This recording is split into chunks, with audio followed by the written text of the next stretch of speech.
Hola a todos, a todas, a todes.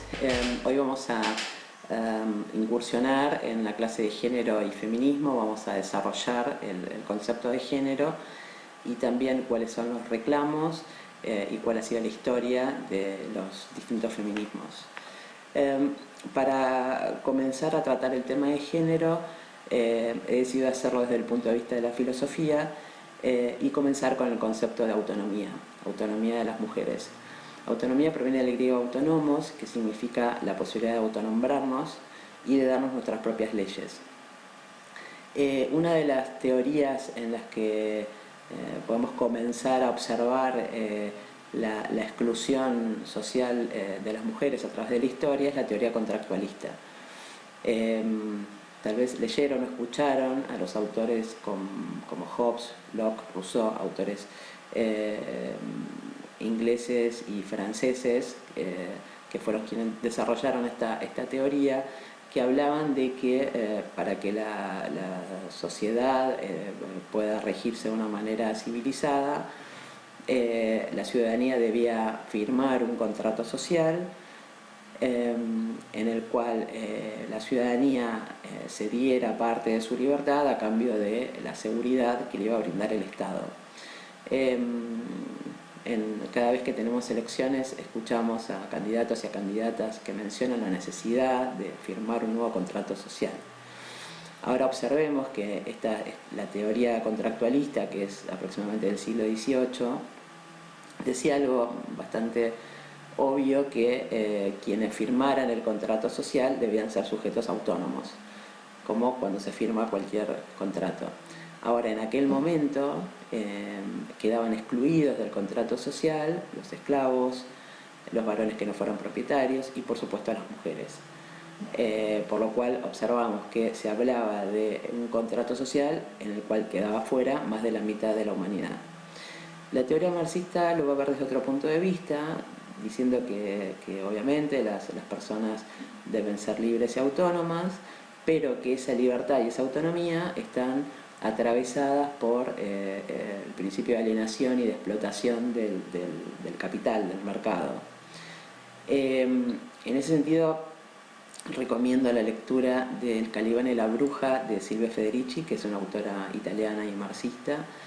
Ella relata históricamente cómo se produce esta subordinación de las mujeres con respecto a los varones. Lo va a hacer en la etapa histórica de la salida de la Edad Media hasta el precapitalismo, pasando por toda la etapa de los siglos en que las mujeres fuimos quemadas bajo la denuncia de ser brujas y demás, y bueno, cómo se armó todo el sistema legal para que esta sujeción de las mujeres con respecto a los varones fuera una realidad que vivimos hasta el día de hoy. Así que el feminismo va a ser un aporte muy importante, que es reconstruir esta noción de contrato social y de universalidad. Observemos, por ejemplo, en el ámbito local, la ley Sáenz Peña, la ley del voto universal, secreto y obligatorio. Observemos que el propio nombre de la ley habla de que es una ley universal, es decir, supuestamente que se aplica a toda la ciudadanía.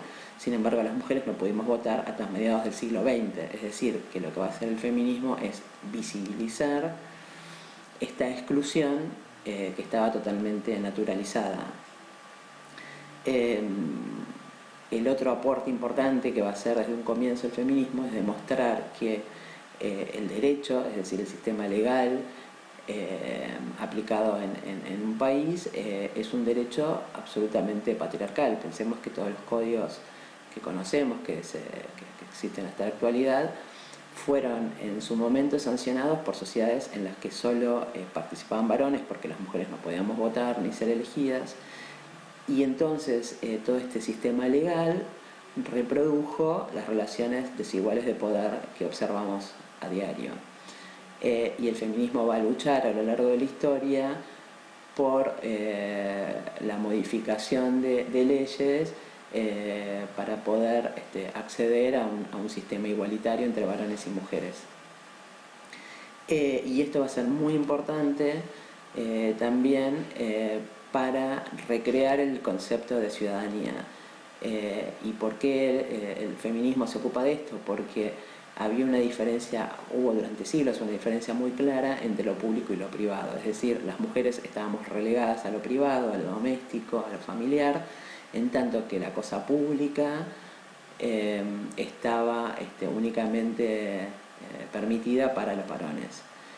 Por eso vamos a observar que la primera ola del feminismo va a reclamar por dos derechos básicos, como es el derecho a acceder a la educación, al ámbito universitario, y también el derecho al voto, a votar y poder ser elegidas. ¿Y por qué? Porque ambas cosas son fundamentales para que las mujeres pudiéramos acceder al ámbito público y tuviéramos capacitación para debatir sobre todos aquellos aspectos que rigen una sociedad. Y de allí la famosa frase de Kate Millett de que lo personal es político, de que lo que nos pasaba a las mujeres en el ámbito doméstico también es político. Así que va a ser en el marco de los derechos humanos en que las mujeres vamos a instalar las demandas en relación a la autonomía sobre el propio cuerpo de las mujeres, así como en profundizar la noción de una ciudadanía que nos incluya. Castoriadis es un filósofo que va a avanzar un poco más. Él va a decir que nadie se puede salvar solo o sola, es decir, que nadie es libre si no es libre una sociedad en un determinado contexto histórico. Es decir, él dice, no hay sujetos autónomos, en tanto no hay una comunidad autónoma. Y el feminismo se va a destacar porque sus reclamos no sean derechos individuales de una concepción liberal, sino más bien desde una concepción emancipatoria, reclamando también por otros sujetos políticos que son oprimidos en el marco de esta sociedad patriarcal. Y ahora voy a avanzar en un concepto que tiene cierta complejidad. Las dudas que queden con respecto a lo que voy a explicar sobre la diferencia entre sexo y género la podemos tratar la semana que viene. Y bueno, pueden hacer todas las preguntas que les sugiera esta diferenciación. En principio, contarles que cuando comenzaron los estudios de género, en la primera ola del feminismo, se tenía una concepción según la cual el sexo se refería a características biológicas, anatómicas, a lo natural, que esto era inmutable, es decir, todo lo que se refería a la genitalidad masculina y femenina, en tanto que el género es una construcción cultural, social, que establece en un determinado momento histórico cuáles son los roles que debemos cumplir en la sociedad los varones y las mujeres, cuáles son las características de los varones y de las mujeres. Repito, el sexo era considerado como lo anatómico y por lo tanto lo inmutable, y el género es esta construcción cultural que va cambiando con el tiempo, es decir, no es lo mismo los roles que cumplimos las mujeres hoy en una sociedad que los que cumplíamos hace un siglo atrás, y lo mismo con respecto a los varones. Pero el feminismo y los estudios de género van a avanzar.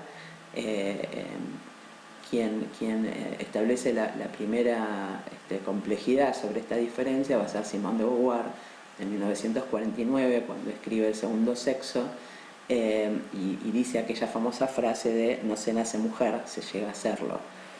Es decir, si bien había una concepción de sexo que era inmutable, Simone de Beauvoir lo que va a marcar es que estos roles de género a los que obliga una sociedad son opresivos para las mujeres en particular, si bien también los varones tienen, digamos, ciertas características que supuestamente deben cumplir, como no llorar y ser fuertes y ser proveedores, y las mujeres debemos ser sumisas y ocuparnos de lo doméstico, estos roles culturales. Simone de Beauvoir va a marcar que son específicamente opresivos para las mujeres. Sin embargo, estudios posteriores van a demostrar que esta diferencia entre sexo y género va perdiendo relevancia.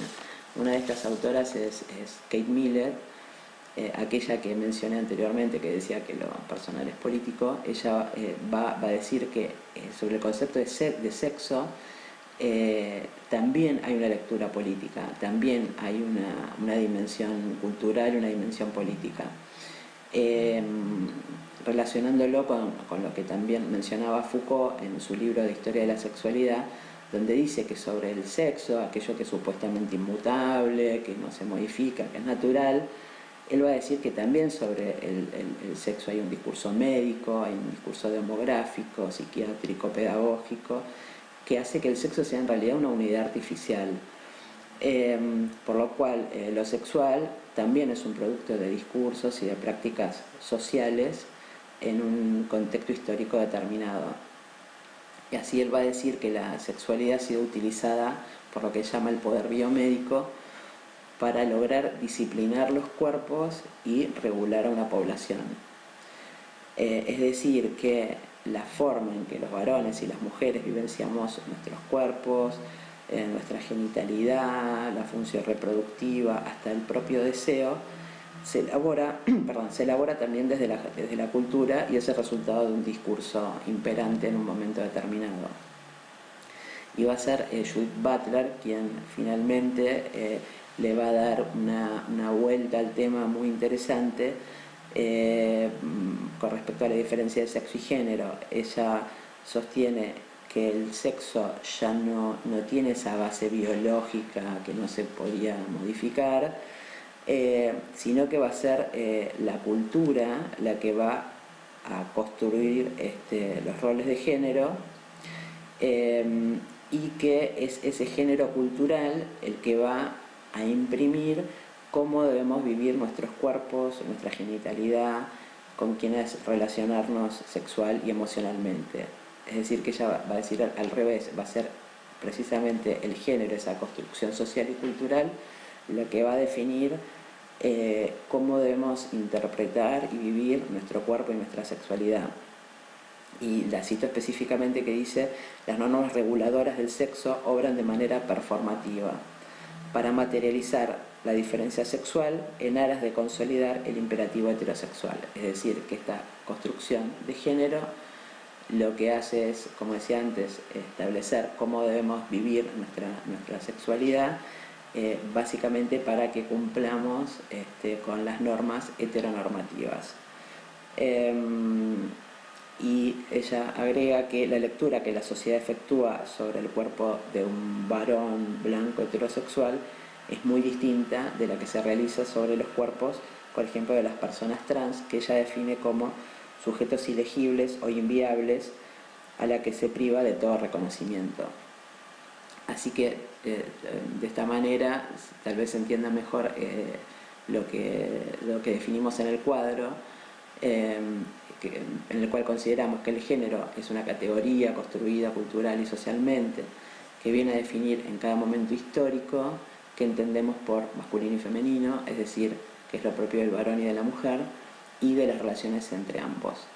Y en tanto que el sexo, entonces, es la interpretación histórica y cultural que se hace sobre ciertas diferencias anatómicas o fisiológicas, especialmente sobre su genitalidad, y que estas interpretaciones se adjudican a la naturaleza.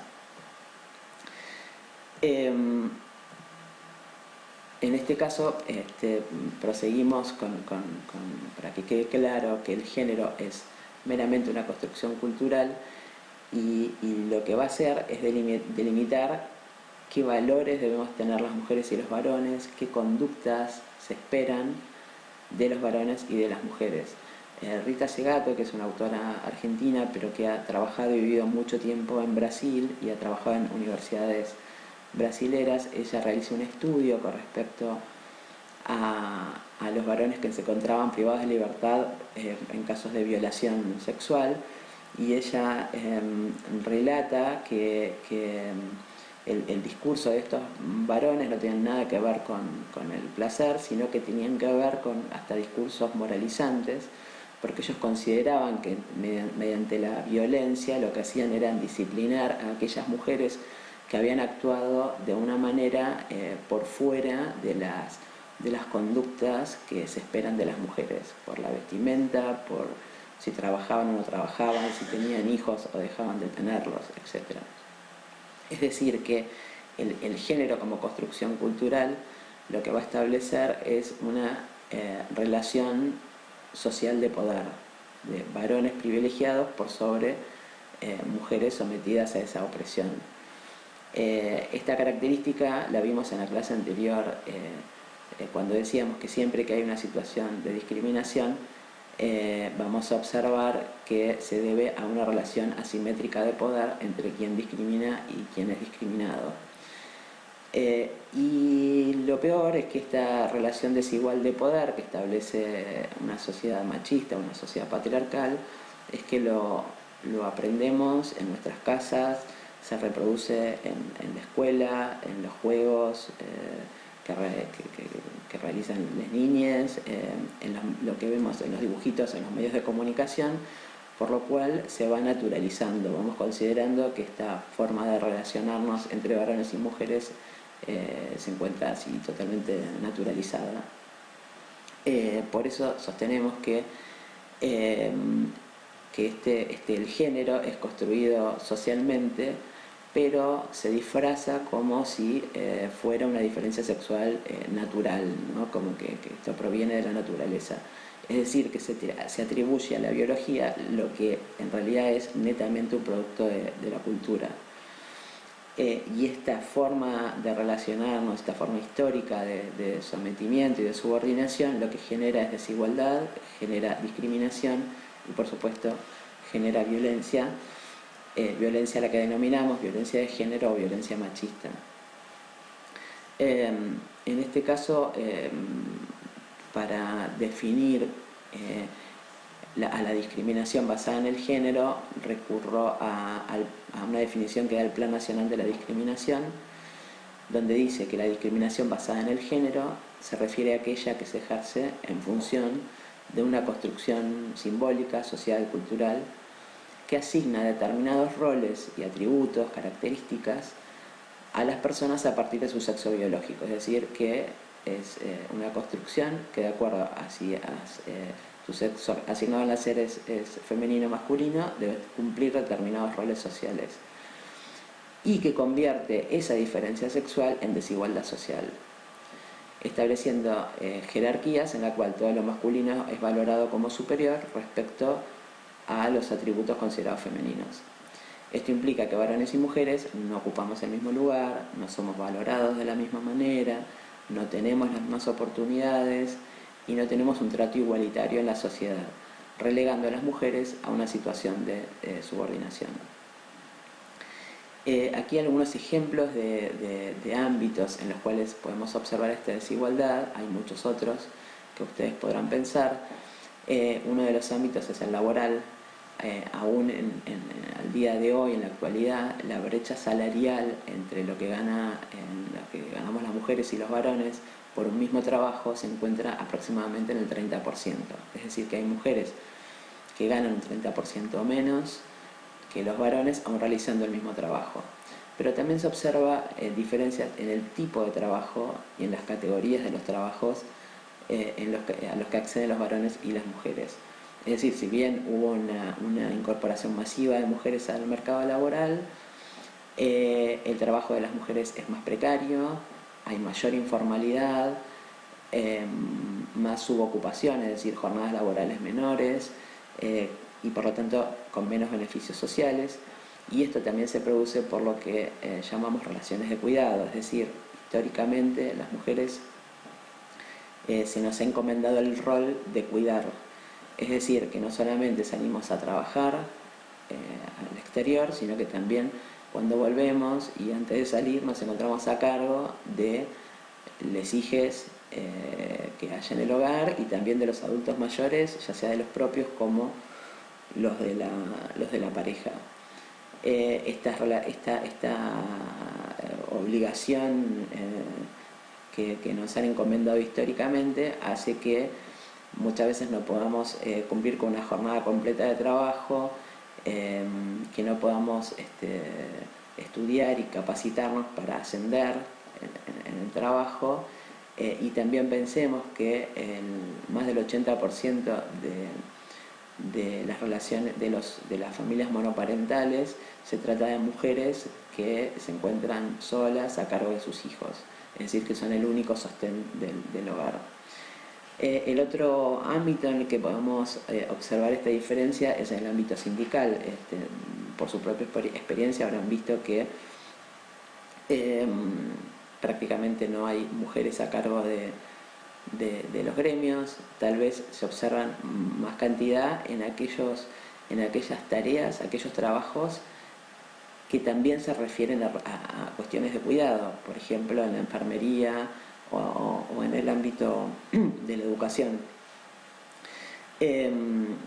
Por eso se dictó en el año 2002 la ley 25.674, que establece un cupo del 30% a favor de las mujeres. Sin embargo, ese cupo no se cumple y aún en el ámbito que se han incursionado mujeres en el ámbito sindical no llegan a cargos altos a nivel directivo.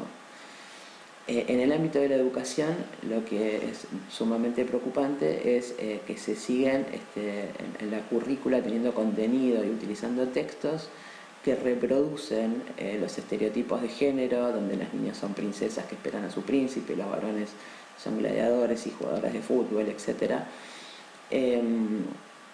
Y eso lo hemos visto en el debate que se viene dando ya desde hace varios años con respecto a la no aplicación, o una aplicación deficiente de la educación sexual integral. Y en ese sentido, un ámbito muy preocupante en el que se observa esta desigualdad social y esta opresión a las mujeres es en el ámbito de la salud sexual y reproductiva. En Argentina se dictó el Programa Nacional de Salud Sexual y Procreación Responsable, que establece, se refiere al derecho de las mujeres a decidir si quieren tener hijos o no, cuántos hijos tener, cada cuánto. Pero la realidad es que este programa, hay por ejemplo varias provincias en las cuales no adhirieron y no se aplican. También hemos observado que obviamente las mujeres más pobres, con menos recursos, tienen un acceso mucho más difícil a una anticoncepción, sobre todo una anticoncepción moderna, y a información sobre el cuidado personal de la salud sexual.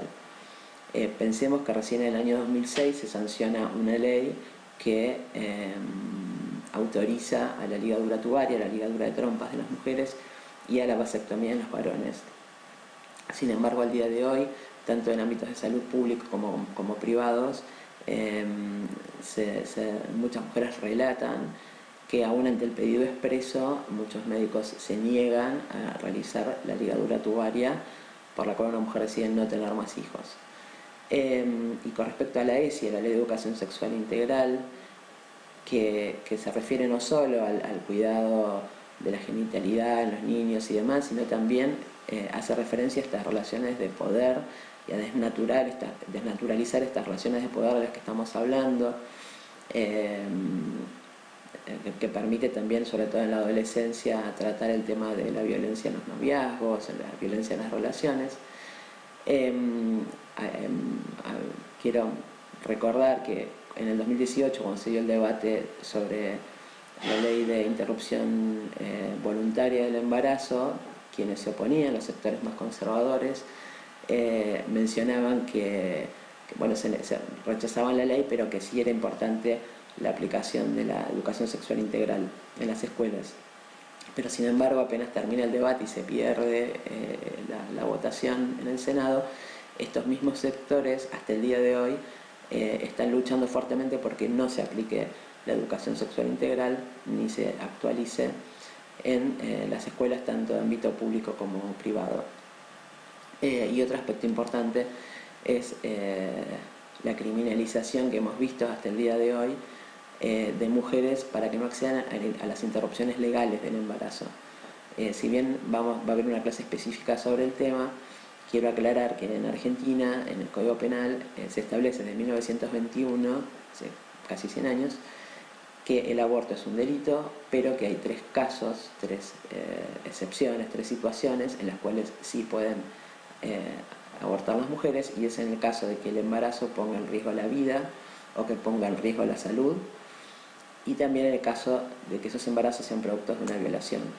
A esas interrupciones las llamamos interrupciones legales del embarazo, la sigla sería ILE, y hasta el día de hoy observamos situaciones en que aún en estos casos las mujeres han sido criminalizadas. Un ejemplo es el caso Belén en Tucumán, de una mujer que recurre al hospital porque sin saberlo había producido un aborto espontáneo, y esta mujer estuvo 3 años presa hasta que el feminismo, digamos, y abogadas feministas toman este caso, destacándose el trabajo de la doctora Soledad esa en Tucumán, y esta mujer obviamente logra la libertad tras una lucha muy, muy importante del movimiento feminista en todo el país. Y por supuesto que el ámbito, digamos, el ejemplo peor de lo que genera esta desigualdad social es la violencia machista, la violencia de género. Y la llamo también a la violencia de género violencia machista porque hay que aclarar y tener que quede bien claro que cuando hablamos de violencia de género hablamos de la violencia que sufren las mujeres, ejercida por los varones y motivada en la desigual relación de poder que hay entre varones y mujeres, es decir, de mujeres consideradas como cosas, como pertenencia de los varones, sobre los cuales estos pueden ejercer toda su violencia como forma de disciplinamiento social. Y esta violencia que vemos que a pesar de la visibilización va aumentando, no solo en Argentina, sino también en otros países, el motivo es la causa por la cual se produce tiene que ver con esta relación de subordinación social y de discriminación basadas en estereotipos, en estos roles que nos han obligado presuntamente a deber cumplir, y a prácticas sociales y culturales. Y también entra dentro del concepto de violencia de género la violencia que se ejerce contra niñas y las personas adultas mayores que se encuentran presentes en el momento de que se ejerce esta violencia, y se toma dentro del mismo contexto de abuso de poder. Por eso cada vez que hay un femicidio no hay que pensarlo como un caso aislado, sino que forma parte de esta estructura social y cultural de diferencia, de relación de poder entre varones y mujeres. Veníamos hablando de violencia de género, violencia machista, y por eso seguidamente vamos a hablar de las estadísticas de femicidio. El femicidio, que es el asesinato de una mujer en tanto mujer, es el grado más extremo y más visible de la violencia machista. La estadística del año pasado, del 2019, fue de 327 mujeres asesinadas en el marco de la violencia de género, es decir, aproximadamente un femicidio por día. El año anterior, en el 2018, se habían registrado 225 femicidios. Quiero comentar que esta estadística entiendo que es un subregistro porque a este número se llega por el conocimiento de estos femicidios en los medios de comunicación. Es decir, que pueden haber ocurrido otros tantos que tal vez sean registrados en un juzgado, por ejemplo, bajo la carátula de un accidente. Es decir, que es muy probable que la cantidad sea superior. Por otro lado, estos 327 femicidios ocurridos en el 2019 dejaron un saldo de 235 niñas huérfanas. Habrán visto que en la placa menciona el término femicidio vinculado. El femicidio vinculado puede ocurrir bajo dos circunstancias, o se lo puede definir de dos maneras. Por un lado, consiste en el acto por el cual el agresor decide no asesinar por ejemplo, a su pareja o expareja, sino en asesinar al hijo o a las hijas de la pareja. Es decir, que decide dejar viva a su pareja o expareja, pero que siga sufriendo toda la vida por haber asesinado a sus hijas. Y la segunda circunstancia de femicidio vinculado es la posibilidad de que, por ejemplo, si el hecho ocurre dentro del domicilio, se encuentre en la línea de fuego las personas adultas mayores que estén en la casa o las niñas. Es decir, que dentro de estos femicidios vinculados ingresan no solo las mujeres y niñas y adolescentes, sino que también pueden ser niños varones, así como adultos mayores varones. Desde el año 2015 hasta aquí se registran en Argentina 1.247 femicidios, es decir, aproximadamente un promedio de 250 mujeres asesinadas cada año. Este es un dato que surge de la Oficina de la Mujer de la Corte Suprema de Justicia de la Nación. Hasta mayo de este año se registraron en estos 5 y un poquito más, estos 5 meses y algunos días de junio, al menos 79 femicidios. De estos 79 femicidios, 44 ocurrieron desde que comenzaron las medidas de aislamiento social preventivo y obligatorio por la pandemia de coronavirus. Quería dejar reseñado este drama porque el aislamiento provoca que las víctimas se encuentren aisladas, transcurriendo la cuarentena con su victimario. Desgraciadamente se han acelerado muchísimo los femicidios en este contexto. En los últimos años, por otro lado, las estadísticas señalan que los femicidios se producen con una hazaña mayor. Aumentaron los casos de mujeres apuñaladas, golpeadas, estranguladas, incineradas, asfixiadas y ahorcadas. En el año 2019 también las estadísticas marcan que el 28% de las mujeres asesinadas lo fueron por armas de fuego, el 25% por arma blanca, el 18% por golpes, el 11% por asfixia y el 7% quemadas, entre otras formas de asesinato. El 67% de los femicidios fueron cometidos por parejas o exparejas de las víctimas. Es decir, consideren que es sumamente alto que el agresor es justamente su pareja o expareja. Y a su vez, el 63% de los casos de femicidio ocurre en la vivienda de la víctima, en tanto el 27% ocurre en la vía pública y el 5% en la vivienda del agresor. Es decir, que para las mujeres el lugar más peligroso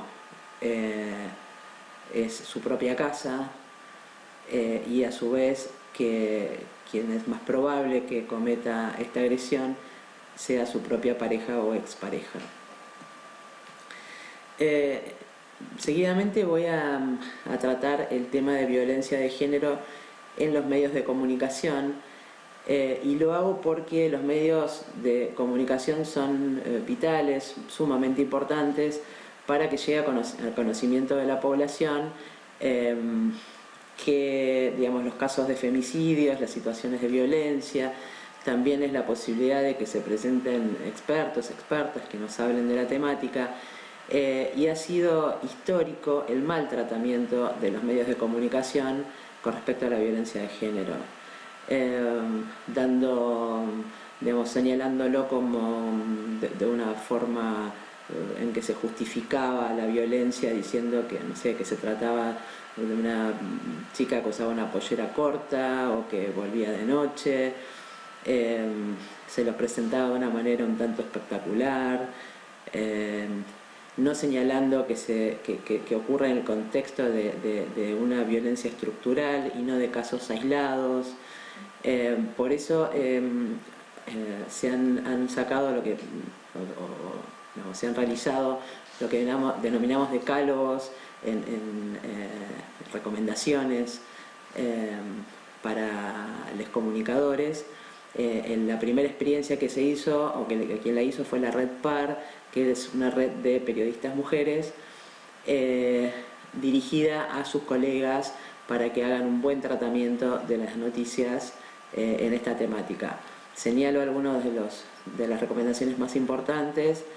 La primera es que cuando se hace la cobertura de un caso de violencia de género, no se lo debe tratar como un relato individual, como un episodio aislado, sino, como dije antes, en el contexto de una violencia estructural en la cual digamos, los varones no incurren en un femicidio como un hecho aislado o como una persona que padece de un padecimiento mental, sino que ocurre en el contexto de una sociedad patriarcal donde siempre se ha justificado esta violencia de género y se ha considerado a la mujer como de propiedad del varón, pudiendo disponer de su cuerpo. A su vez se sugiere que las imágenes o relatos no afecten la dignidad de las víctimas. A veces se recurren a las redes sociales de la víctima y se muestran las imágenes donde puedan representar una imagen más sexuada, digamos. Evitar los detalles escabrosos o morbosos o sensacionalistas, como poner una música determinada. Que los medios soliciten que expliquen la situación a profesionales y expertos y expertas en la problemática. Generalmente recurren a la familia, que está obviamente muy dolida por lo que ocurrió, o a fuerzas de seguridad, cuando en realidad hay una cantidad de profesionales y de expertos y expertas que pueden explicar mejor digamos, cuál es la definición, en qué contexto ocurren los casos de violencia de género. Tampoco en las noticias se puede presentar justificaciones como caminaba por una calle oscura, se vestía de un modo provocativo, era linda, extrovertida, etc. No apelar a términos como otro caso de violencia, como bueno, ocurrió hoy y va a ocurrir mañana, sino explicando que digamos que es una construcción social y cultural y que como tal también se puede modificar. No infantilizar a la víctima con diminutivos o apodos, evitar revictimizar, si es una víctima una sobreviviente, evitar que relate continuamente la situación vivida. Y siempre que se esté hablando de esta temática en un medio de comunicación, se debe brindar información útil. Por ejemplo, comuníquese con el 144. Ya esto se viene usando hace bastante tiempo. Notarán que en el Zócalo, cuando están tratando esta temática, aparece el teléfono de contacto para que las víctimas se puedan comunicar. Y por supuesto no usar lenguaje no sexista, que no se presente la imagen erotizada de las víctimas de violencia de género. Y seguidamente voy a mostrar algunas imágenes de cómo se recurre a un relato de imágenes sexistas en las publicidades para vender productos. Por ejemplo, esta imagen que estamos viendo es de Audi, de la marca de autos Audi. Lo que pretende decir es que los Audi nuevos vienen con airbags y se observa que aparecen dos mujeres prácticamente iguales, donde se muestra solo una parte del cuerpo, el torso y hasta la boca. No vemos los ojos, no sabemos qué es lo que piensa, no sabemos si está contenta, triste, molesta. Es una mujer sin cabeza, se ve como únicamente como un cuerpo, como un pedazo de cuerpo. Esta es otra publicidad de automotores, es de BMW, y observamos cómo el hombre pone una revista con la foto del auto. También aparece un pedazo del cuerpo de la mujer, tampoco se ve la cara, tampoco sabemos qué es lo que está sintiendo, aunque bueno, desde una perspectiva de género lo podemos suponer. Esta es una publicidad de Post-it, los que utilizamos para escribir mensajes y dejar pegadas en los lugares de trabajo. En este caso es un varón que le pega un Post-it en la frente a la mujer con la cual está durmiendo, con el nombre de ella, para acordarse cuál es el nombre de la mujer con la que durmió esa noche. Como verán, se trata de imágenes de mujeres que podrían ser intercambiadas unas por otras. Esta es una publicidad de Dolce & Gabbana donde vemos, pretenden vender un perfume donde aparece una mujer en una posición que no parece estar dando consentimiento, la postura de 5 varones con la mirada fijada en ella demuestra cierta hostilidad o violencia y lo que se demuestra básicamente es una situación de vulnerabilidad de esa mujer. Y esta es una publicidad de los años 30 en Estados Unidos donde se anuncia electrodomésticos y directamente el cuerpo propio de las mujeres reproduce, lo muestran asimilado a un objeto concreto, es la cosificación de la cosificación, ¿no? Vemos una mujer que es una plancha, otra que es un reloj, otra que es una cómoda o una licuadora. Y esta es una publicidad también de auto de la marca Renault, donde, digamos, mediante la cual se quiere vender autos usados, y para eso muestran la imagen de una mujer que pone su nombre, Paula Hernández, de 40 años, divorciada, y quieren demostrar cómo un auto de segunda mano en buen estado puede ser representado por el cuerpo de una mujer de mediana edad. Esta publicidad es de Carrefour, de los supermercados, es de hace un par de años, donde para el Día del Niño se muestra a un niño varón con un auto y arriba con el eslogan de con C de campeón, en tanto que para las niñas se muestran productos de cocina de color rosa, por supuesto, y el eslogan para ella es con C de cocinera. Esta publicidad duró un día únicamente porque desde todas las organizaciones de mujeres nos opusimos a esta forma terrible de estereotipar a las niñas y bueno, Carrefour pidió disculpas y sacó esta publicidad